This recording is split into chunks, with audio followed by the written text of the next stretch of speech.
Well, I'm joined now from New York by the United Nations Secretary-General Antonio Guterres. Very good to talk to you, Secretary-General. Thank you very much indeed for joining us on Sky News. And can we start with the Sustainable Development Goals? 17 of them in total. But have they been derailed, the progress derailed by the COVID pandemic? Dramatically derailed. The pandemic has shown how vulnerable we are. Vulnerable in relation to a microscopic virus that has put on our knees.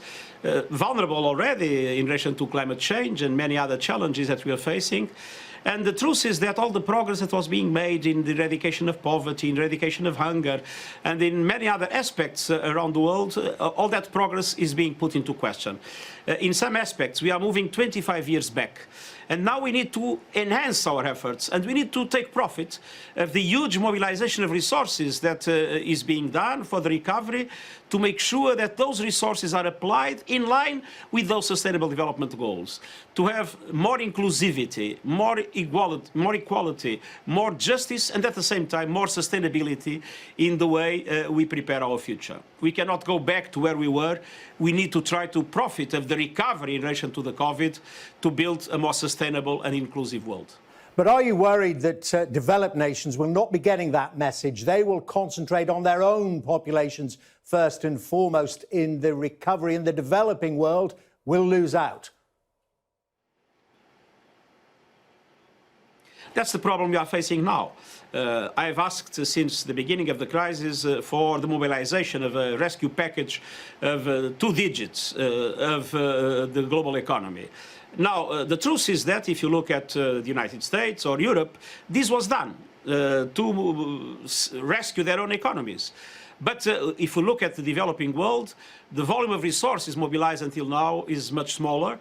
And on top of that, many of them have a dramatic debt problem. There was a suspension of debt for the least developed countries, the group of the poorest countries in the world. But we need to have much more debt relief for developing countries and some middle-income countries. And we need to have a much more relevant transfer of resources to those poor countries that are facing now the impact of the COVID and the impact in their own economies and societies, where poverty was already quite dramatic and where the access to health, to education and to several other aspects was already lagging behind in relation to the developed world. Well, do you worry then for the future of multilateralism, and talking through the prism of COVID still, when we read today, for instance, when it comes to a vaccine, the developed countries have bought up 51% of these candidate vaccines, yet represent only 13% of the world's population. They're going to look after their own populations, aren't they? I've just came from a meeting with the team of the COVAX, which is the project of a vaccine seen as a global public good, as a people's vaccine.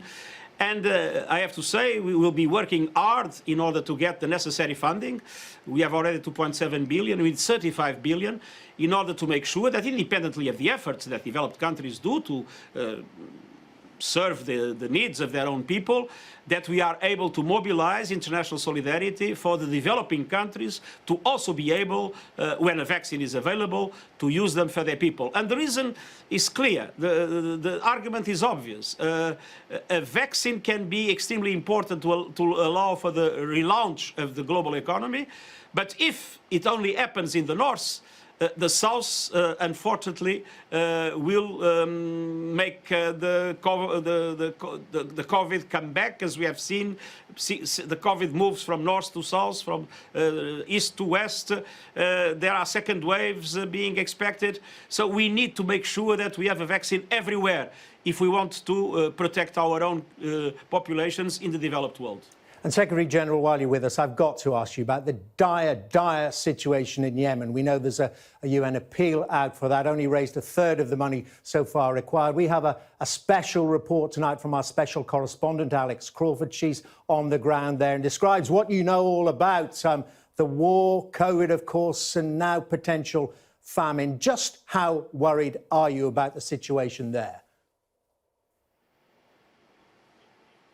Extremely worried. We just had today a ministerial meeting of a number of countries committed to Yemen.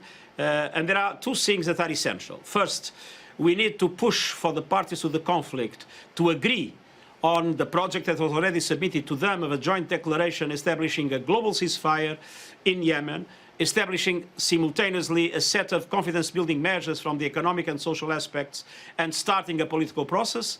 And second, we need to mobilize the resources in order for humanitarian aid that is now very much below the level that is necessary for humanitarian aid to be able to be distributed to a population in a very dramatic situation, and also asking the parties to the conflict to facilitate the access and distribution if the resources are made available.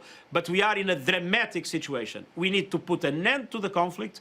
We need to make sure that we move into a political process, and at the same time, we need to mobilize resources and to create conditions for access to support a population that is in a desperate situation. And if I may say something, I was High Commissioner for Refugees. The Yemeni people was always extremely generous. They were receiving refugees from Somalia, coming to their shores, sharing their resources with them, even already with the conflict inside Yemen, and always sharing what they had and what they had not with the Somalis that were seeking refuge in Yemen. So these generous people now need international solidarity.